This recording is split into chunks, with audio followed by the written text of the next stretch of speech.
Boa tarde a todos. Faço um agradecimento especial à Escola da Magistratura pelo convite para estar aqui essa tarde. E o faço na pessoa dos coordenadores científicos do evento, o desembargador Paulo Afonso Brum Vaz e o desembargador João Batista Pinto Silveira. Acho que o desembargador Paulo Afonso já justificou a minha presença aqui. Por certo, eu não sou professora. Por certo, eu não tenho nenhum conhecimento a mais que os colegas que estão aqui. Talvez o que justifique a minha presença aqui seja, de fato, os quase 20 anos lidando com o direito previdenciário. É só a única razão pela qual eu compreendo o convite. E vim aqui, mais uma vez, dizer, não para tentar ensinar nada aos colegas, porque sei que não posso fazê-lo, mas para trocar algumas experiências e algumas angústias, antes de tudo. O tema parece fácil, e acho interessante que a gente comece mesmo o currículo permanente pelo tema fácil. Os benefícios por incapacidade, eles teoricamente são os processos mais fáceis que temos. Meu Deus, é tão fácil julgar benefício por incapacidade, é só ver se a pessoa está incapaz, possui qualidade de segurado, carência, é muito simples julgar. Mas de uns anos para cá eu tenho percebido que esses processos fáceis ficaram muito difíceis. E difíceis por N razões. Seja alteração legislativa que ocorreram nos últimos anos, e seja pela recorrência dos processos de benefício por incapacidade. Eu tenho notado isso na turma recursal e acredito que todos os colegas enfrentem a mesma situação onde atuam. Eu separei, até porque nós temos a participação da doutora Gabriela, do doutor César, que eu acho que será muito mais interessante que a minha fala.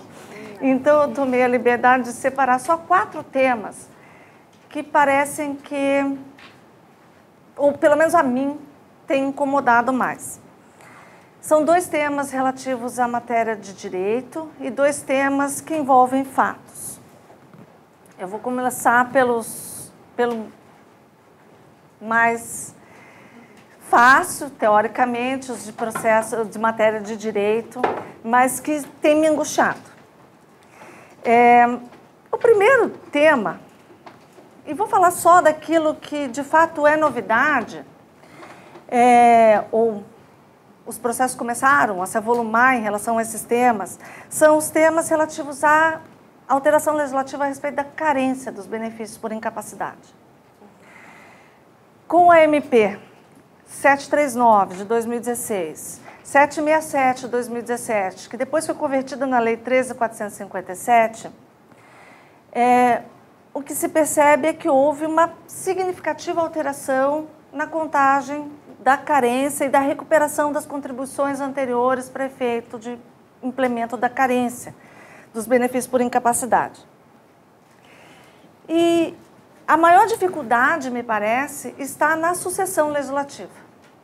Porque a primeira MP, ela não foi convertida em lei, ela perdeu eficácia, houve um restabelecimento do status quo ante, depois ela foi seguida de uma nova MP, que quando foi convertida, não foi convertida nos mesmos termos em que inicialmente estabelecido. E aí nós temos um lapso de 1 ano entre a primeira MP, entre julho de 2016 e junho de 2017, quando foi finalmente convertida a alteração legislativa, nós temos 3 marcos ou 3 formas diferentes de fazer a contagem da carência nos benefícios por incapacidade. Entre julho de 2016 e novembro de 2016, enquanto vigente a MP 739, que havia revogado o parágrafo único do artigo 24, os benefícios por incapacidade precisavam, após a perda da qualidade de segurado, o recolhimento de 12 contribuições novamente para que se pudesse fazer jus a esse benefício. Só que esse MP perdeu eficácia. E ela perdeu eficácia e se criou um vácuo de 2 meses, em que o artigo 24 novamente voltou a ser aplicado. E aí foi seguido da MP 767, em janeiro de 2017, que novamente revoga o parágrafo único do artigo 24. Mas aí não acaba o problema, porque em junho, esta MP foi convertida em lei que passa a exigir apenas 6 meses de recolhimentos para que se recuperem as contribuições anteriores para efeitos de cômputo da carência. Bom, aí diz assim, mas isso é simples de resolver. Talvez seja simples mesmo, e há precedentes já nesse sentido, de que o artigo 62 da Constituição resolve o problema. A MP é aplicável naqueles períodos em que vigente, desde que não haja o decreto legislativo que regulamente seus efeitos. Sim, do ponto de vista jurídico, talvez seja bem fácil. Só que me incomoda muito, e eu não tenho uma solução para dar para ninguém, mas me incomoda a ideia de perceber essa diferença de regra num curto espaço de um ano e o tamanho da repercussão que esta alteração e essa oscilação tem nos benefícios. Quando falamos de benefício por incapacidade, de pessoas que teriam uma incapacidade de 2, 3 meses, talvez até não pareça doer tanto a injustiça dessa oscilação de regra. Mas quando nós falamos de pessoas que, por exemplo, estejam permanentemente incapazes para o trabalho, e por conta do momento em que elas se tornaram incapazes, elas são afetadas de uma maneira, então, definitiva por essa regra, a coisa começa a incomodar mais. É quase como assim, então eu tive o azar de ficar incapaz no dia 7 de julho. Se eu tivesse ficado incapaz no dia 6 de julho de 2016, teria sido melhor. Mas eu tive o azar de ficar incapaz no dia 7 de julho. E agora eu estou definitivamente incapaz. Eu nunca mais vou voltar a trabalhar. E eu não tenho mais como me socorrer do benefício previdenciário. Então, essas são situações assim, são fatos que, em princípio, o direito resolve facilmente. Mas como conviver com isso nesse espaço de tempo? Isso me incomoda. Me incomoda porque eu tenho visto isso acontecer de maneira muito repetida. Talvez a turma recursal seja ainda mais visível isso, porque os processos aportam todos lá, então vem de diferentes lugares e você percebe que isso se repete muito em todos os lugares. E como nós vamos resolver essa situação no dia a dia? É um fato que a maior parte, e aí eu posso dar um testemunho, a maior parte dos colegas vem solucionando a questão a partir da aplicação do artigo 62 mesmo, atribuindo diferentes períodos para a recuperação das contribuições anteriores para preenchimento de carência. Mas eu confesso que eu já vi soluções interessantes. Pelo menos para tentar compatibilizar essa dificuldade, essa aparente injustiça que essa sucessão legislativa em curto espaço de tempo vem causando.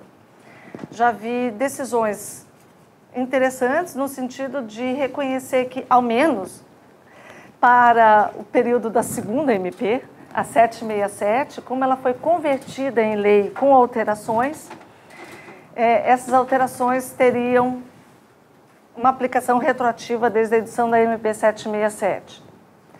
Eu confesso que eu não sei se esse entendimento vai vingar, mas eu percebi nessa decisão uma tentativa realmente de tentar compatibilizar a injustiça que essa alteração muito rápida causou.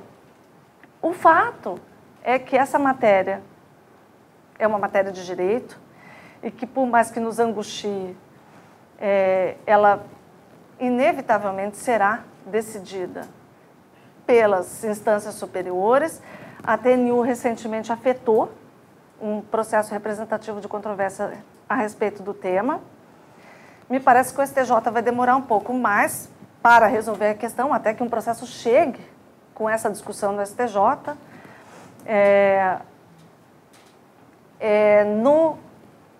Pela matéria que está sendo discutida, me parece até que talvez até o Supremo venha a ser chamado a decidir a matéria. Enquanto isso, nós vamos ter que conviver com esse problema e com essa injustiça.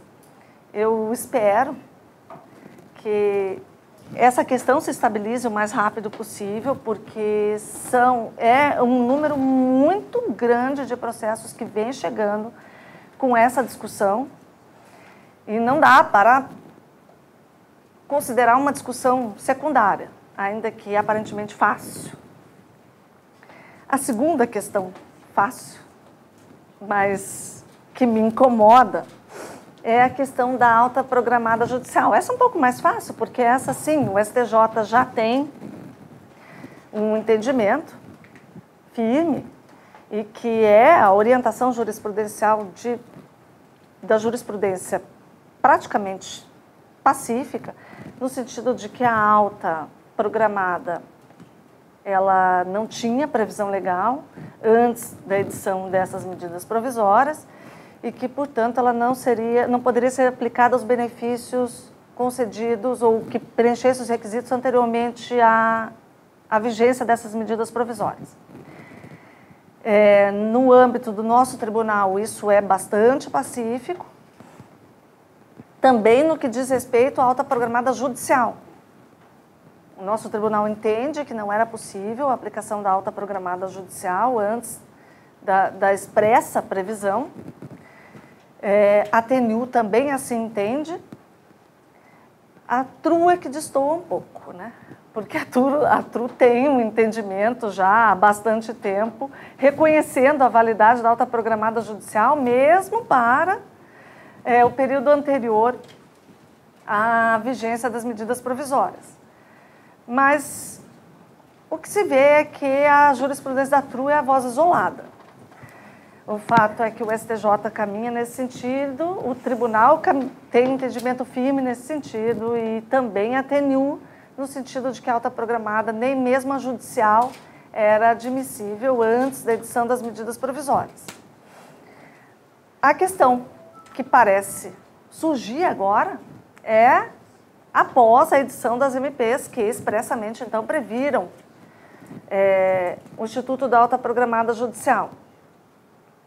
Eu vejo que, e aí, por isso é interessante ver o todo, eu vejo que, de fato, a maioria dos colegas hoje vem aplicando a alta programada judicial para os benefícios concedidos após as medidas provisórias. Essa é uma tendência também no nosso tribunal. O desembargador Paulo Afonso me corrija se eu estiver errada, apenas a turma regional suplementar de Santa Catarina é um pouco mais cuidadosa, criteriosa com a aplicação dessa alta programada judicial na compreensão daquilo do, se possível, admitir essa alta programada. Tem entendido que esse, se possível, tem que ser bastante claro quanto à possibilidade. Não basta uma estimativa genérica feita pelo perito judicial, mas me parece ser daquilo que eu pude alcançar da jurisprudência do nosso tribunal hoje, a turma mais criteriosa na análise dessa alta programada judicial. Não encontrei nenhum precedente do tribunal Thaís? Afastando judicial após as MPs?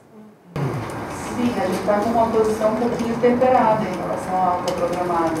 No sentido de dizer que é possível, sim, a alta programada, mas se a questão está judicializada e ainda existe possibilidade de exame de fato, de questão de fato, que significa até o julgamento de segundo grau, o INSS pode convocar, pode fazer a perícia, mas para cancelar o benefício tem que submeter ao juízo.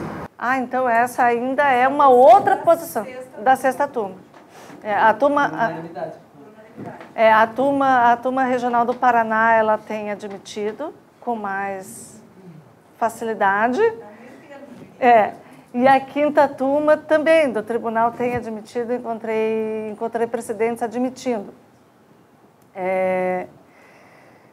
A questão que me parece é em que medida essa alta programada judicial, como a jurisprudência vai compreender essa alta programada judicial, se ela vai poder ser feita, inclusive, no curso do processo, como muitas vezes acontece mesmo, porque às vezes o benefício é concedido em tutela, estabelecido um prognóstico que se vence ainda no curso do processo, então ainda temos que caminhar para ver como a jurisprudência vai compreender o momento de cessação desses benefícios. E uma outra questão que parece surgir daí é a previsão legal da necessidade de prorrogação, de pedido de prorrogação desses benefícios com alta programada judicial. Como é que vai se comportar a jurisprudência a respeito do interesse de agir a partir disso? Se esse pedido de prorrogação será ou não será necessário para justificar o interesse de agir para uma nova e futura demanda judicial. Quanto a isso, me parece que nós vamos ter que esperar mais para verificar como a jurisprudência vai se consolidar. Mas essas são as matérias que ainda precisam se consolidar quanto na jurisprudência, quanto ao direito. Mas eu acho que meu maior incômodo em relação aos benefícios por incapacidade nem estão aí. Mesmo porque eu acho que, com o tempo, isso vai se solidificar, os entendimentos vão solidificar e isso vai encontrar um caminho. Eu me preocupo muito com a recorrência e agora, com a alta programada, finalmente tornada legal, isso vai aumentar ainda mais, é a questão da repetição de demandas em benefícios previdenciários por incapacidade. Não é incomum que o mesmo segurado tenha uma ação, outra ação, uma terceira, uma quarta ação, e agora, imagino que todos nós já sentimos isso, após as revisões dos benefícios de longa duração pela autarquia, isso se tornou ainda maior. O volume de demandas de segurados que já tinham ações julgadas. E aí, como fica a questão da coisa julgada? A mim, me parece que não há como reconhecer coisa julgada de uma maneira simplista e imediata. Porque é claro que as situações, de fato, que envolvem benefício por incapacidade se alteram ao longo do tempo. A saúde das pessoas se altera ao longo do tempo. E o fato da pessoa ter tido uma sentença de improcedência em janeiro deste ano não quer dizer que hoje ela não esteja incapaz. Porque a situação dela, de fato, pode ter mudado. Me parece que dizer só com um novo ajuizamento, preliminarmente, sem uma nova perícia, sem reexaminar documentos, sem verificar se novos documentos vieram aos autos, sem verificar se houve uma mudança no estado de saúde da pessoa, prematuro extinguir sem julgamento de mérito por coisa julgada, ainda que a ação tenha terminado mês passado. Porque mês passado, talvez ela não estivesse incapaz, mas esse mês, talvez ela esteja. O que acontece é que, na maior parte das vezes, a pessoa tem um novo requerimento. E aí me parece fácil a solução, de fato. A questão mesmo tendo um novo benefício. Eu já fiz assim, tá? Vou falar da minha experiência. Talvez, do ponto de vista processual, não seja até o mais correto a fazer. Mas eu já vi sentenças assim, e já fiz assim. Situações em que claramente a situação de fato se alterou. De fato, ela não foi ao INSS fazer um novo requerimento. Foi feita nova perícia, que reconhece que houve uma alteração de estado de coisas. E aí, a questão é você, de fato, você vai ter que respeitar. Aquela primeira decisão, alguma estabilidade há de ter. Me parece que você não pode simplesmente rasgar Até porque ela não era errada naquele momento em que proferida. Me parece que aí é uma questão de achar um novo marco inicial para esse benefício. Talvez, na citação, como já se vem pacificando a jurisprudência, quando há novo requerimento administrativo é na citação, o marco inicial da nova concessão, até para você fazer um aproveitamento desse processo. O que eu vejo, assim, em algumas situações, eu vi situações em que o processo tramitou o processo inteirinho, se fez prova, se citou o INSS, ou todo o contraditório foi observado, pede complementação para o perito. Aí na hora de sentenciar, meu Deus, tinha coisa julgada. Mas ele está incapaz hoje. Ele não estava, talvez, no momento daquela primeira sentença, mas hoje ele está. Algum aproveitamento daquele processo há de ter. Não é a melhor solução, de fato, você não exigiu um novo requerimento, mas talvez isso tivesse sido uma providência a se tomar no início. Não no fim do processo. Sujeitar a pessoa a dizer assim, não, porque... E aí acontece. Não, agora tem coisa julgada, porque você não pediu, não requereu de novo, esse benefício, esse NB número tal, já foi julgado naquela ação. Então você tem que pedir de novo. Aí a pessoa vai lá e pede de novo, mas aí quando ela pede de novo, a incapacidade dela já cessou. Já era. Então ela ficou sem nada mesmo. Então talvez se é para exigir um novo requerimento, talvez esse novo requerimento fosse uma providência a ser exigida já naquela não se faz mais isso, né? Não se despacha mais, mas já naquele ato de secretaria inicial. Juntar o novo requerimento ou suspender o processo para que faça outro requerimento.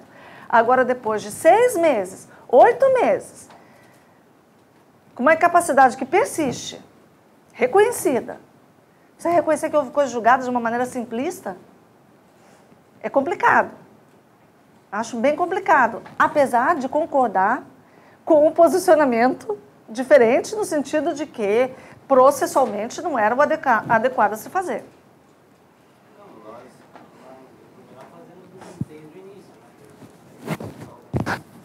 Mas eu já vi situações em que, de fato, o processo às vezes tramitou mais de ano, até que resolveram extinguir por coisa julgada. E aí a pessoa já não estava mais incapaz, inclusive. Aí ela requer e não recebe. E não adianta nem ajuizar de novo, porque ela já não está mais incapaz. Então, você cria uma injustiça muito grande ao não observar. Se é para observarmos alguns rigores técnicos, vamos observá-los no início, porque depois... E no caso de você exigir justamente lá no início essa comprovação documental mínima a partir que houve esse agravamento, justamente entre você fazer uma... Porque senão, o que vai acontecer? Você vai fazer uma perícia, o processo na sentença da sentença, a parte entra, no pedido administrativo, não ajuda, mas não quer e muitas vezes, 6 meses depois, o processo voltou a ser sentenciado. Isso a gente vê. Um problema ainda de perícia, de problema... Não, isso a gente vê. O fato é que, assim, eu acho... Eu posso falar? Pela turma da qual eu participo, tá? Eu não posso falar por todas. Mas, na nossa turma, a gente tem exigido a demonstração de agravamento, um atestado médico mais recente, um exame mais recente. Então, assim, muitas foram as sentenças que reconheceram coisa julgada que foram mantidas. É um número grande, porque não houve, com a inicial, um cuidado de intimar a parte para demonstrar que houve, de fato, alteração da situação de fato. Ou até houve o cuidado e a parte não cumpriu. Veio só com aqueles documentos antigos que, se você for comparar com a ação anterior, são os mesmos, não é assim? São os mesmos documentos, ela só foi lá e pediu formalmente um novo requerimento administrativo. Por isso que até que o novo requerimento administrativo nem é o que mais me chama atenção. Porque, bem isso, ela pode ir lá só formalmente e requerer. E juntar os mesmos documentos. Resolveu alguma coisa? Não resolveu nada. Então, na nossa turma, nós tivemos vários casos assim, de sentenças que reconheceram coisa julgada, porque a parte não conseguiu demonstrar a alteração na situação de fato. E de fato, essas sentenças foram mantidas. E aí o desembargador Paulo Afonso e o desembargador João Batista brincaram que se eles negam os benefícios, todo mundo deve prestar atenção, porque ninguém mais vai conceder, é mais ou menos assim, porque quem é o pai da ideia, não precisa revisar, quem é o pai da ideia é o Savares, então está tudo certo, ele também nega. Então existem situações, nós temos tomado esse tipo de cuidado, mas é cada vez maior o número de processos em que a coisa julgada vem sendo discutida. E vai aumentar cada vez mais. É besteira a gente achar que esses processos vão diminuir, esses processos só aumentam. E com a alta programada, eles só vão aumentar ainda mais. Então, essa é uma questão que a gente tem que pensar e talvez achar uma solução. Sob pena de sermos engolidos, soterrados pelo volume de processos que inevitavelmente virão. E aí eu vou encerrar, porque eu não vejo a hora de passar para a doutora Gabriela. Eu vou encerrar com a derradeira reflexão, e a maior de todas, porque, voltando ao início, de que os benefícios por incapacidade são os processos fáceis. Eu acho muito difícil. Eu acho muito difícil porque eu até brinco, eu digo assim, agora tem um lote de processos de benefícios por incapacidade que eu tenho que enfrentar. Eu digo, mas esses são os mais difíceis. Eu prefiro muito mais pegar um lote de APIR. Um lote... Especial com 45 itens. Não, mas especial, eles estão documentados, entendeu? O problema é dos benefícios por incapacidade, me parece, o maior problema parece ser o conhecimento técnico que nós não temos. E quão refém nós estamos desse conhecimento técnico. Ou seja, o conhecimento médico. Nós não temos. Nós somos um pouco loucos e um pouco médicos, é verdade. Mas o fato é que nós não temos o conhecimento técnico. Olhar aqueles processos, muitas vezes, depois de um tempo, eu brinco, algumas doenças já estou até entendendo como funcionam. Esses dias eu aprendi a calcular a amplitude de visão de uma pessoa que tinha visão monocular, porque a perita tomou cuidado lá de botar a equação, como é que calcula, eu achei super interessante, guardei o laudo, porque agora eu aprendi. A gente vai aprendendo um pouco, mas o fato é que a gente não tem conhecimento médico e nós somos reféns das perícias médicas. Não, é só para nós, mas nós somos. E eu não gosto de me sentir refém de nada. Eu tenho um pouco de incômodo em me sentir refém de um conhecimento médico que eu não tenho. E eu acho que os peritos judiciais não devem gostar muito de mim, nem os colegas, porque de vez em quando eu baixo mesmo os processos de diligência, porque eu acho que eu não entendi. E eu tenho o péssimo hábito de olhar todos os documentos médicos, até aqueles atestados que ninguém... Eu olho todos. Então, talvez isso torne a coisa ainda mais difícil, porque são processos que, para mim, são muito demorados para analisar. Porque eu abro todos, eu olho até os resultados das ressonâncias. Aí dizem assim para mim, você não vai entender? Quem disse que eu não vou entender? Eu vou entender. Eu vou juntar. Eu adoro um prontuário. Então, prontuário é um negócio que eu adoro. Prontuário, eu vou olhar lá... Prontuário de psiquiatria, eu não sei, aliás, como é que um perito psiquiatra faz perícia sem o prontuário, porque lá o prontuário tem lá toda a história, talvez eu nem precisasse da perícia, se eu olhasse bem de pertinho o prontuário, em alguns casos. E eu olho todos. E aí eu me sinto, às vezes, refém do perito. Refém do perito que foi lá, fez uma perícia e marcou lá um X no... Está incapaz ou não está incapaz? Digo assim, mas de onde saiu essa conclusão?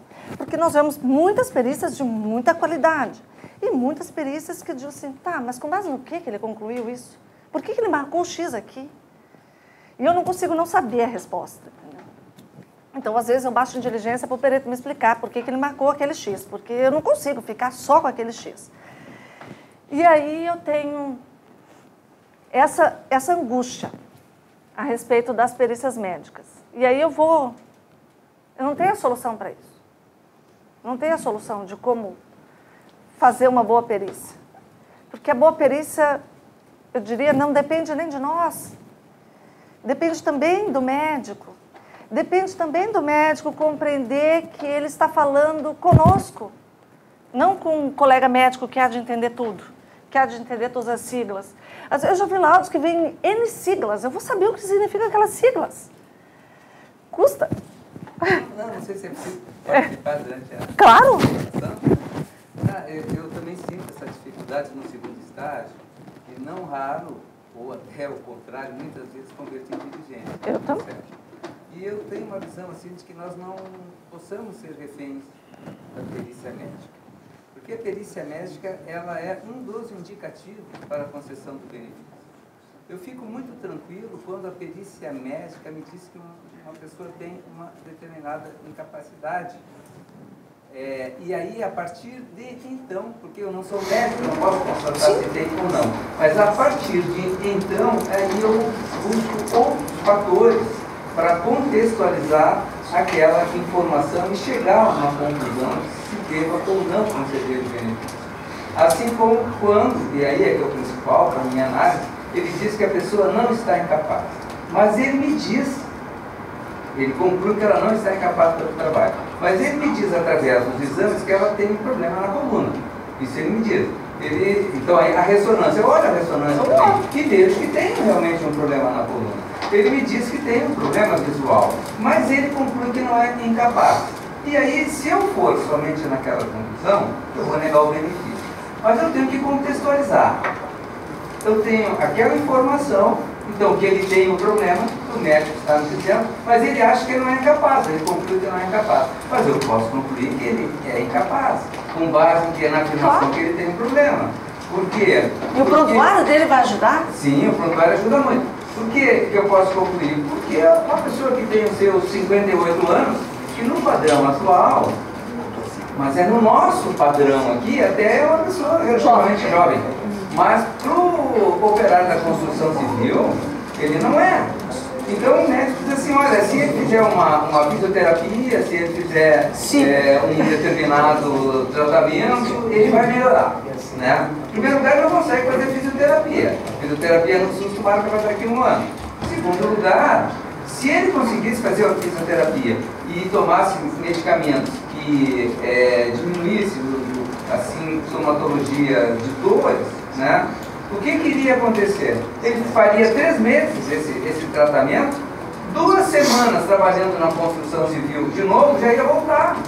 Então eu concluo, embora o perito tenha dito que ele não está incapaz, que ele está incapaz sim, e concede o benefício. E outra grande confusão, e nos dá uma insegurança, por isso que eu acho que também é difícil julgar a questão previdenciária, é na questão psiquiátrica. Porque eu acho muito difícil fazer uma avaliação psiquiátrica segura no momento em que o médico tem apenas um contato com uma pessoa. Eu tive um caso de um processo que o médico disse que ela está bem vestida, ela está orientada, ela responde bem as perguntas, se ela tem alguma coisa... Só faltou dizer que ela passa perfume, né? Né? Então a pessoa foi lá normalmente, assim, e ele disse que ela não era incapaz, que ela estava apta para o trabalho. Mas o delegado, o dirigente e o juiz também muito sensível às diligências do profissional, o que ele fez?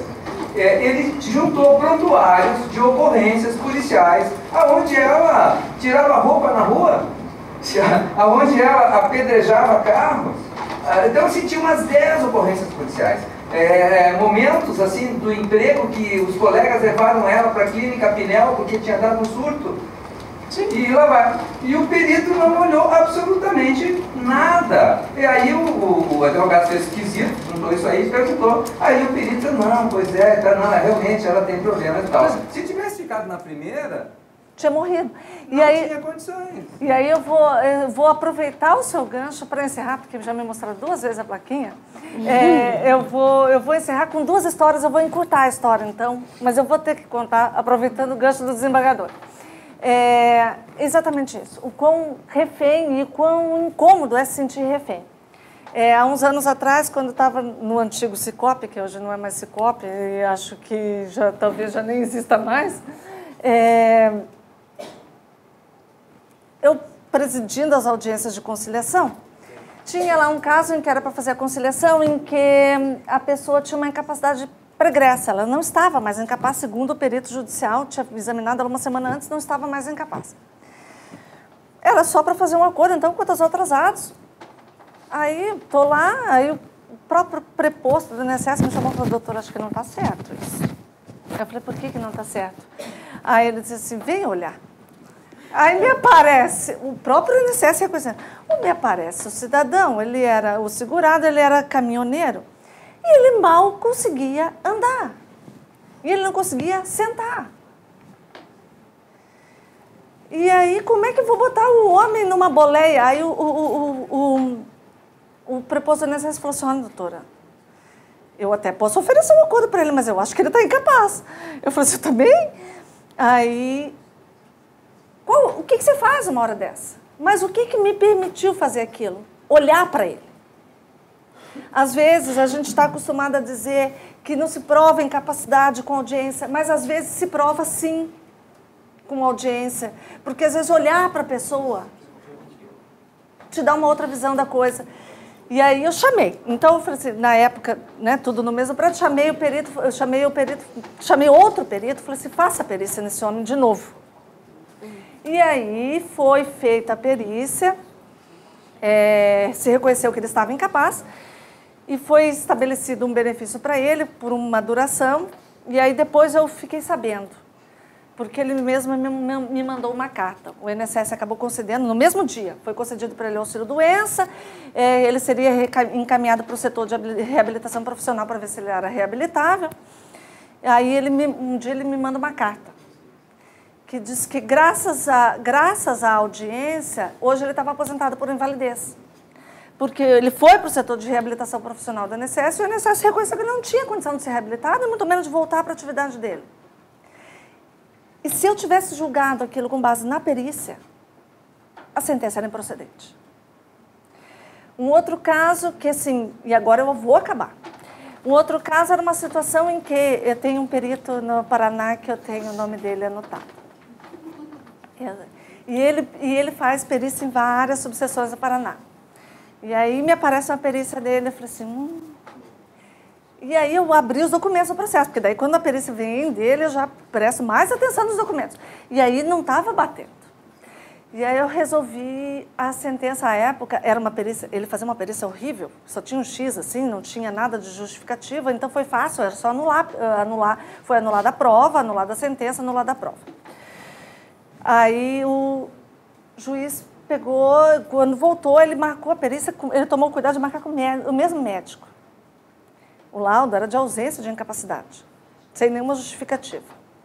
Ele marcou a perícia com o mesmo médico. Eu não sei se o médico olhou o processo, de novo. Mas o fato é que o mesmo médico, que 6 meses antes tinha dito que a pessoa não era incapaz, disse então que a parte era total e permanentemente incapaz para o trabalho. E a sentença que tinha vindo e que foi anulada, que era uma sentença de improcedência, voltou com uma aposentadoria por invalidez. E agora o recurso era do INSS. E aí eu digo assim, mas em algum lugar o perito errou. O pior é que a gente não sabe em que lugar ele errou, mas em algum momento ele errou. Ou na primeira ou na segunda perícia. Eu fico mais tranquila que a sentença de, se ele errou na segunda perícia, não foi o segurado prejudicado, porque foi confirmada a aposentadoria por invalidez. Mas o fato é que, em algum momento, aquele mesmo médico errou. Em menos de 6 meses, ele errou. E o juiz ficou refém dele. E nós ficamos reféns dele. Então, eu confesso que, por isso é que eu acabo a fala, com estas 2 histórias, para dizer que os benefícios por incapacidade, eles não são os nossos processos mais fáceis. Talvez eles sejam os mais difíceis. E eu realmente me sinto, às vezes, muito angustiada julgando esses processos. E eu espero que eu não esteja sozinha nisso, senão eu tenho um problema. Obrigada pela paciência. Agora sim eu vou dar a palavra à doutora Gabriela.